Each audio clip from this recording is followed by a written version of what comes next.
Andito kami ngayon sa Fairview. Meron kami ka-bark deal ngayon. 17 pairs kukunin namin, sobrang still to. Tingnan nyo. Kasi ako lang talaga yung taga-deliver nila. Ako lang kikip kasi lahat ng pairs eh. Kami lang taga-tahan. So ito na yung mga pairs na kukunin. I-check na lang namin muna isa-isa. May issue ba dyan ng mga parang pinakaalis lang yan. Yan. Yun. May sariling kwarto po pala ba? Hindi, kasama sa kwarto ko. Sa kwarto ko siya.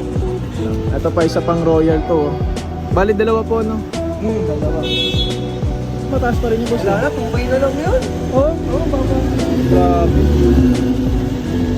Problema nito boss, kaya di tumaas yung resale value na to. Marami nagre-reklamo eh. Nasisira siguro. Hindi sobrang bigat sa paa. Uncomfortable siya boss.